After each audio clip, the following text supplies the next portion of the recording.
السلام علیکم ورحمۃ اللہ وبرکاتہ نحمده ونصلي على رسوله الكريم اما بعد اعوذ باللہ من الشیطان الرجیم بسم اللہ الرحمن الرحیم ان عدة الشهور عند الله 12 شهرا في كتاب الله يوم خلق السماوات والأرض منها 4 حرم ذلك الدين القيم فلا تظلموا فيهن أنفسكم صدق الله العظيم اللهم صل على سيدنا محمد وعلى آل سيدنا محمد وبارك وسلم. محترم بزرگوں اور عزیز ساتھیوں، اسلامی سال کے پہلے مہینے کا آغاز ہو چکا ہے، جسے دنیا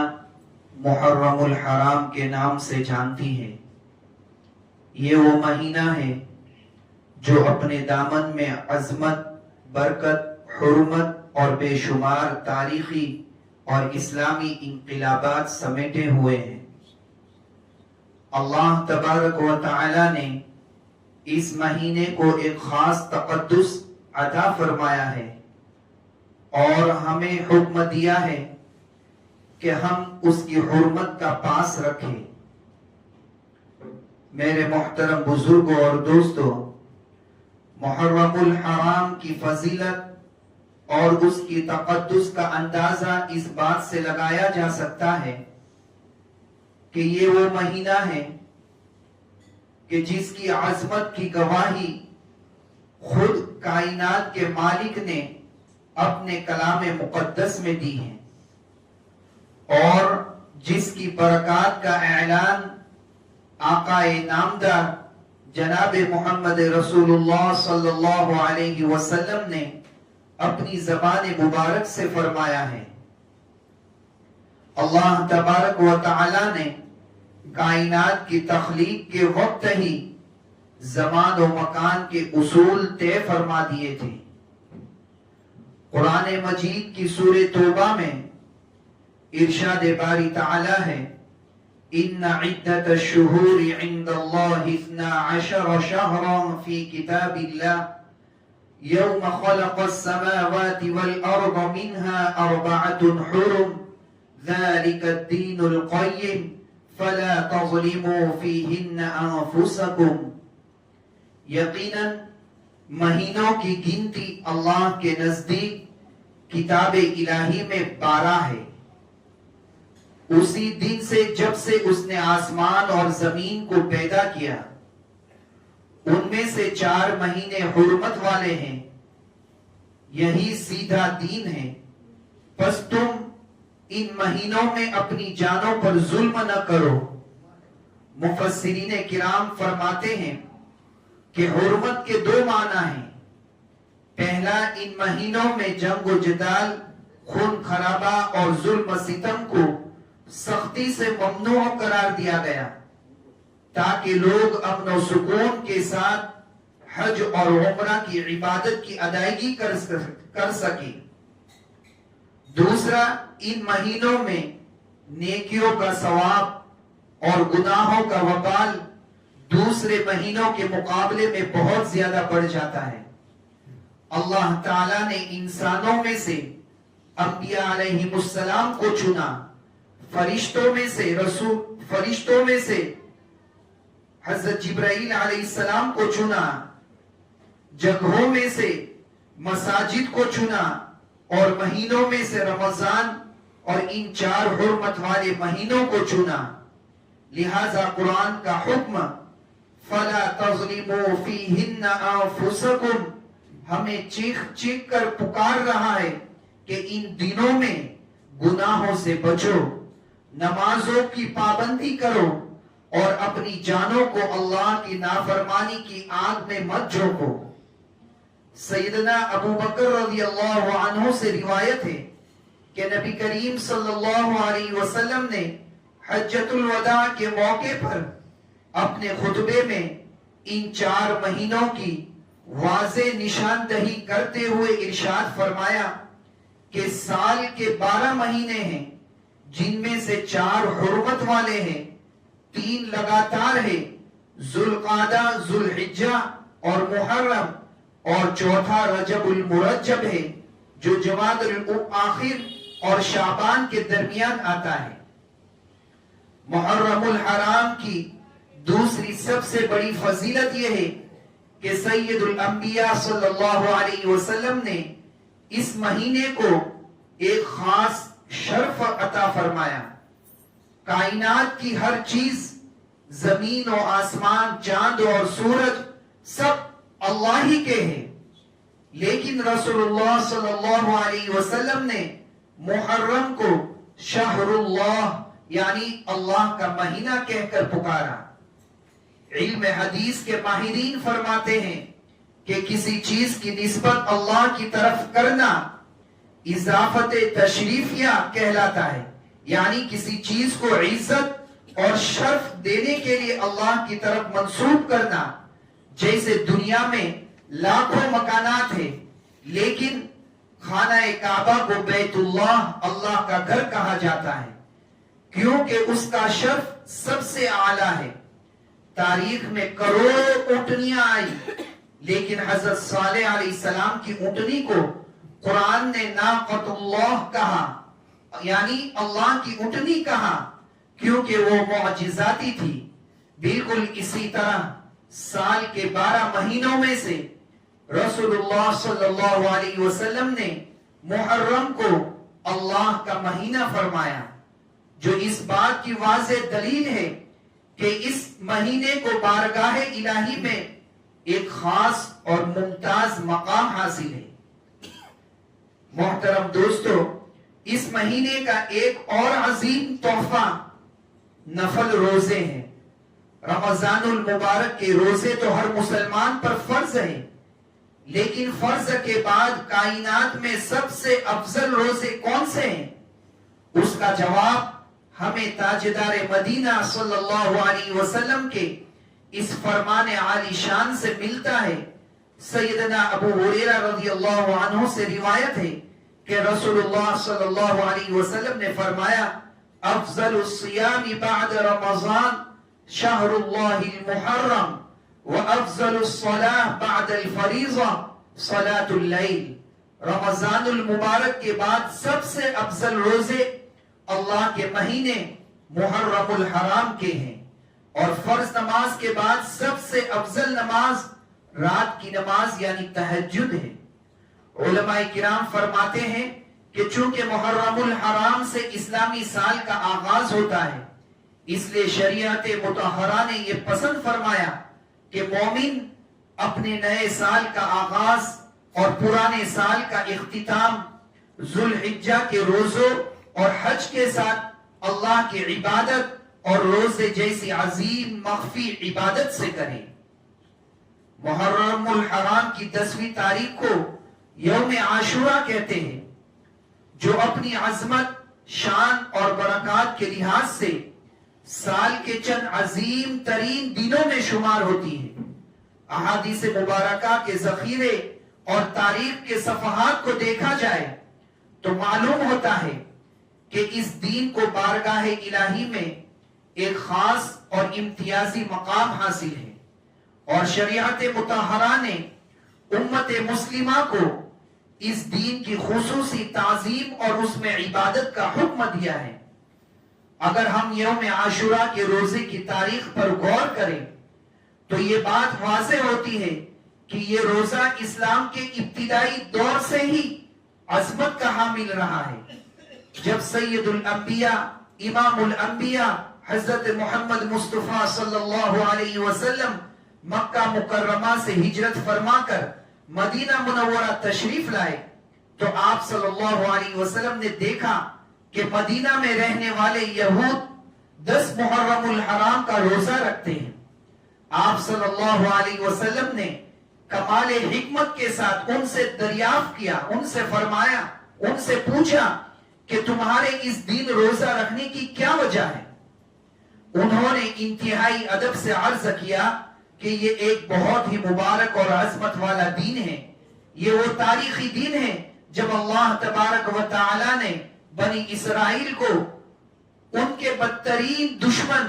فرعون کے ظلم و ستم سے نجات عطا فرمائی تھی، اور فرعون کو اس کے لشکر سمیت سمندر میں غرق کر دیا تھا۔ چنانچہ اللہ تعالیٰ کے اس احسان عظیم کے شکرانے کے طور پر سیدنا موسیٰ علیہ السلام اس دین کا روزہ رکھا کرتے تھے، اور ہم بھی ان کی پیروی میں یہ روزہ رکھتے ہیں۔ سبحان اللہ، ہمارے آقا و مولا صلی اللہ علیہ وسلم نے جب ان کی یہ بات سنی تو آپ صلی اللہ علیہ وسلم نے ایک ایسا تاریخی جملہ ارشاد فرمایا جو رہتی دنیا تک کے لیے امت مسلمہ کے جذبہ ایمانی کو جلا بخشتا رہے گا۔ آپ صلی اللہ علیہ وسلم نے ارشاد فرمایا فَأَنَا أَحَقُّ بِمُوسَى مِنْكُمْ، یعنی موسیٰ علیہ السلام سے نسبت اور محبت رکھنے پر تمہاری نسبت میرا اور میری امت کا حق کہیں زیادہ ہے، کیونکہ انبیاء کرام کا اصل وارث تو مومن ہی ہوتا ہے۔ چنانچہ حضور اکرم صلی اللہ علیہ وسلم نے نہ صرف خود اس دین کا روزہ رکھا بلکہ صحابہ کرام رضی اللہ عنہم کو بھی کمال تاکید کے ساتھ اس دن روزہ رکھنے کا حکم ارشاد فرمایا، یہاں تک کہ رمضان المبارک کے روزے فرض ہونے سے پہلے یوم عاشورہ کا روزہ مسلمانوں پر فرض تھا، اور بعد میں جب رمضان کے روزے فرض ہوئے تو اس کی فرضیت کو ختم کر دیا گیا، مگر اس کی نفلی فضیلت اور اہمیت برقرار ہے۔ میرے محترم بھائیوں اور بزرگوں، ذرا دل کے کانوں سے سنیے کہ اس ایک دین کے روزے کا اجر و ثواب کتنا عظیم ہے۔ اللہ رب العزت کتنا کریم ہے کہ وہ اپنے بندوں کو بخشنے کے بہانے تلاش کرتا ہے۔ سیدنا ابو قتادہ رضی اللہ عنہ سے روایت ہے کہ جب بارگاہ رسالت صلی اللہ علیہ وسلم میں عاشورہ کے روزے کے اجر و ثواب کے بارے میں سوال کیا گیا تو آپ صلی اللہ علیہ وسلم نے رحمت الہی کی جھلک دکھاتے ہوئے ارشاد فرمایا یکفر السنۃ الماضیہ، یعنی میں اللہ تبارک و تعالیٰ کی ذات گرامی سے یہ پختہ امید رکھتا ہوں کہ عاشورہ کا یہ ایک روزہ بندے کے پچھلے پورے ایک سال کے گناہوں کا کفارہ بن جاتا ہے اور انہیں مٹا دیتا ہے۔ اللہ اکبر، ایک دین کی پیاس اور بھوک کا صلہ یہ ہے کہ 12 مہینوں کے صغیرہ گناہ معاف کر دیے جاتے ہیں۔ یہ اللہ تعالیٰ کا اپنے حبیب صلی اللہ علیہ وسلم کی امت پر کتنا بڑا احسان ہے کہ اس نے مختصر سی زندگی میں اتنے بڑے بڑے فضائل والے دین ہمیں عطا فرما دیے، لیکن اس کے ساتھ ساتھ اسلام چونکہ ایک مستقل اور کامل اور منفرد دین ہے جو اپنے ماننے والوں کو ایک منفرد اور ممتاز پہچان دینا چاہتا ہے، اس لیے رسول اللہ صلی اللہ علیہ وسلم نے مسلمانوں کو ہر اس معاملے سے روکا جس میں غیروں کی مذہبی مشابہت جھلکتی ہو۔ رسول اللہ صلی اللہ علیہ وسلم نے مسلمانوں کو ہر اس کام سے روکا ہے جس میں غیر مسلموں کی مذہبی مشابہت جھلکتی ہو۔ سیدنا عبداللہ بن عباس رضی اللہ عنہما فرماتے ہیں کہ جب رسول اللہ صلی اللہ علیہ وسلم نے عاشورہ کا روزہ رکھا اور مسلمانوں کو بھی اس کا حکم دیا تو صحابہ کرام نے عرض کیا کہ اللہ کے رسول، اس دین کی تعظیم تو یہودی اور عیسائی بھی کرتے ہیں، اگر ہم بھی صرف اسی ایک دین کا روزہ رکھیں گے تو ان میں اور ہم میں کیا فرق رہے گا؟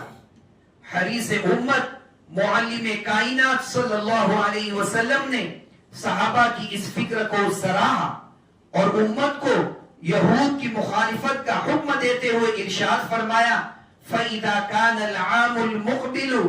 انشاءاللہ سُمْنَ الْيَوْمِ التَّاسِعِ، یعنی انشاءاللہ جب اگلا سال آئے گا تو ہم صرف 10 کا نہیں بلکہ اس کے ساتھ 9 محرم الحرام کا روزہ بھی رکھیں گے تاکہ ان کی مشابہت ختم ہو جائے۔ اگرچہ اگلے سال کے آنے سے پہلے ہی کائنات کے تاجدار صلی اللہ علیہ وسلم اس دار فانی سے پردہ فرما گئے اور اپنے رفیق اعلیٰ سے جا ملے، لیکن آپ صلی اللہ علیہ وسلم کا یہ فرمان عالی شان امت کے لیے ایک دائمی اصول بن گیا. یہی وجہ ہے کہ امت مسلمہ کے جلیل القدر فقہاء اور محدثین فرماتے ہیں کہ عاشوراء کے دن صرف ایک روزہ رکھنا مکروہ تنزیہ ہے، اور سنت کا طریقہ یہ ہے کہ 10 محرم کے روزے کے ساتھ ایک روزہ مزید ملا دیا جائے، یعنی یا تو 9 اور 10 محرم کا روزہ رکھا جائے، اور اگر کوئی شخص کسی وجہ سے 9 محرم کا روزہ نہ رکھ سکے تو وہ 10 اور 11 کا روزہ رکھ لے، تاکہ رسول اللہ صلی اللہ علیہ وسلم کی اس پاکیزہ خواہش پر عمل ہو سکے اور یہود کی مشابہت سے مکمل طور پر ہم بچ سکے. اب ہم تاریخ کے اوراق کو الٹتے ہیں اور دیکھتے ہیں کہ محرم الحرام کے اس مہینے میں کون سے اہم اسلامی اور تاریخی واقعات پیش آئے. محترم حاضرین کرام، تاریخ کوئی مردہ کہانی نہیں ہوتی، بلکہ یہ زندوں کے لیے ایک زندہ رہنمائی ہوتی ہے. محرم الحرام کا مہینہ محض عبادات ہی کا مہینہ نہیں ہے، بلکہ یہ تاریخ انسانیت اور تاریخ اسلام کا وہ عظیم آئینہ خانہ ہے جس میں حق اور باطل، عدل اور ظلم، قربانی اور استقامت کے لازوال نقوش محفوظ ہے. اس مہینے میں اللہ رب العزت نے تاریخ کے دھارے کو موڑا، اپنے برگزیدہ بندوں کو آزمائشوں میں سرخرو فرمایا اور دنیا کو دکھا دیا کہ مادی طاقت چاہے کتنا ہی فرعون صفت کیوں نہ ہو، اللہ کی تائید ہمیشہ ایمان والوں کے ساتھ ہوتی ہے. جب ہم محرم الحرام کی تاریخ کا مطالعہ کرتے ہیں تو اس میں اس اسلامی سال کا آغاز ہی ایک ایسی عظیم اور دردناک شہادت سے ہوتا ہے جس نے اسلام کی سیاسی اور سماجی تاریخ کا رخ بدل دیا. یکم محرم الحرام کو مراد مصطفیٰ، خلیفہ دوم، عدل و انصاف کے پیکر، فاتح بیت المقدس سیدنا عمر ابن خطاب رضی اللہ عنہ جام شہادت نوش فرما کر اپنے رب کے حضور حاضر ہوئے. آپ وہ عظیم ہستی ہے جن کے بارے میں حضور صلی اللہ علیہ وسلم نے فرمایا تھا کہ اگر میرے بعد کوئی نبی ہوتا تو وہ عمر ہوتے رضی اللہ عنہ. آپ کے دور خلافت میں اسلام کی حدود قیصر و کسریٰ کی سلطنتوں کو پامال کرتی ہوئی لاکھوں مربع میل تک پھیل گئی، لیکن ایک مجوسی غلام ابو لؤلؤ فیروز نے آپ کی عادلانہ پالیسیوں اور اسلام کی فتوحات سے حسد کا شکار ہو کر ایک زہر آلود خنجر تیار کیا، اور 26 ذوالحجہ کو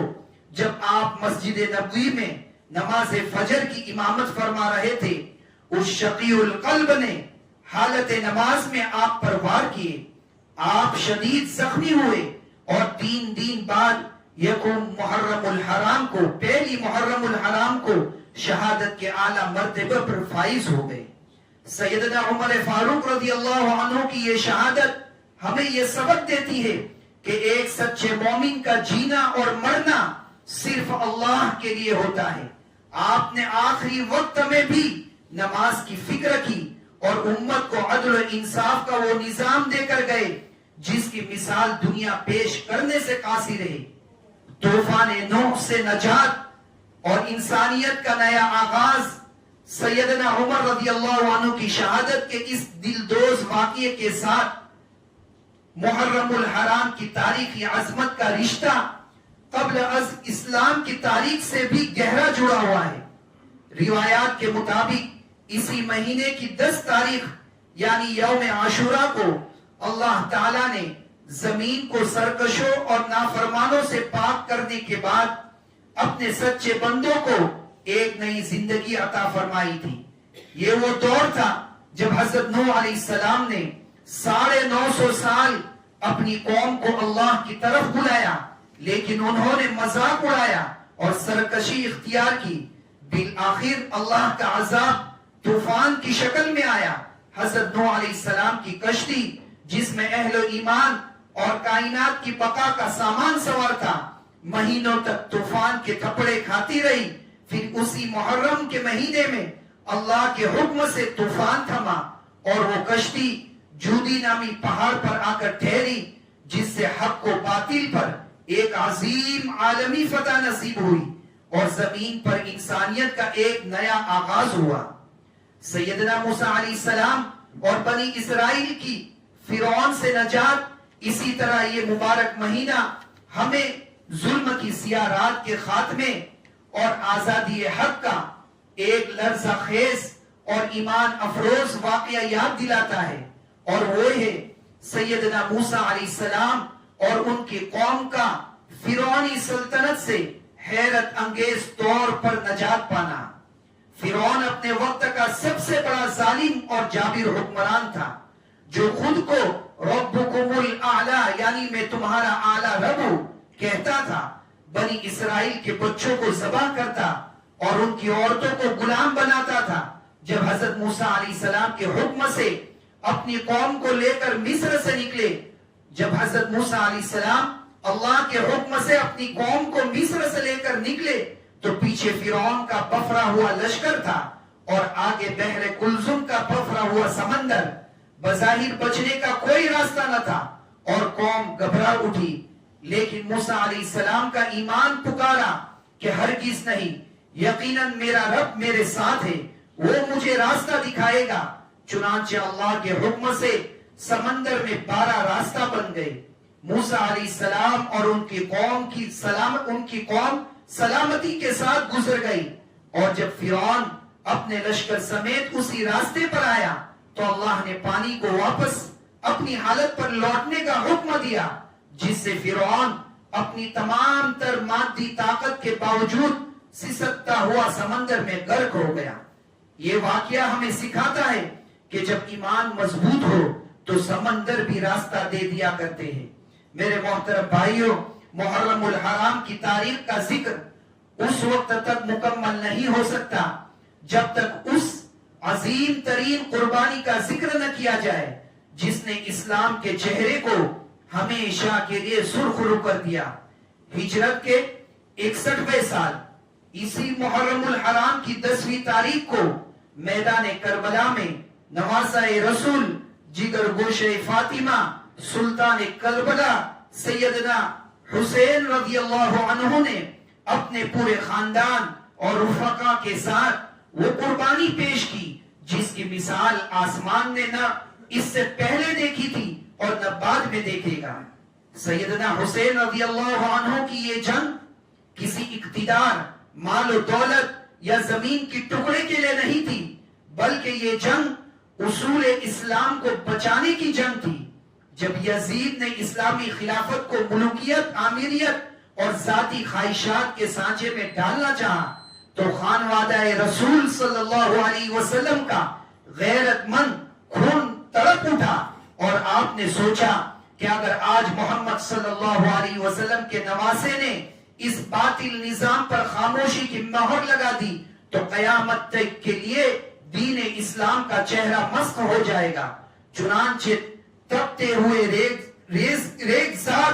3 دن کی پیاس، معصوم بچوں کی سسکیاں اور سامنے لاکھوں کی یزیدی لشکر کے باوجود قربان جائے نواسہ رسول کے عزم و حوصلے پر کہ خنجر تلے سر تو کٹوا دیا مگر جابر سلطان کے سامنے بیعت کا ہاتھ نہیں بڑھایا۔ آپ نے ثابت کر دیا کہ مومن سر کٹا تو سکتا ہے مگر باطل کے سامنے جھکا نہیں سکتا۔ کربلا کا یہ معرکہ ہمیں سکھاتا ہے کہ حق کی راہ میں تعداد اور مادی اسباب کی کمی کوئی معنی نہیں رکھتی۔ یزید بظاہر جیت کر بھی تاریخ کے کوڑے دان میں ہمیشہ کے لیے ذلیل و رسوا ہو گیا، اور سیدنا حسین رضی اللہ عنہ اپنا سر کٹا کر بھی کائنات کے دلوں پر راج کر رہے ہیں۔ میرے محترم بھائیوں، ان تمام تاریخی واقعات کا نچوڑ یہ ہے کہ محرم الحرام کا مہینہ ہمیں قربانی، عدل، استقامت اور حق پر مت مٹنے کا درس دیتا ہے۔ سیدنا عمر فاروق رضی اللہ عنہ کا عدل ہو، سیدنا حسین رضی اللہ عنہ کا صبر، حضرت موسیٰ علیہ السلام کی ایمان افروز شجاعت یا حضرت نوح علیہ السلام کا توکل، یہ سب ہمارے لیے مشعل راہ ہے. ہمیں اس مہینے میں محض قصے کہانیاں سن کر خاموش نہیں ہو جانا چاہیے، بلکہ اپنی زندگیوں میں ان بزرگوں کے نقش قدم کو نافذ کرنا چاہیے. اللہ تعالی ہمیں تاریخ اسلام کے ان جگمگاتے ستاروں کے نقش قدم پر چلنے کی توفیق عطا فرمائے. آمین. وآخر دعوانا الحمدللہ رب العالمین.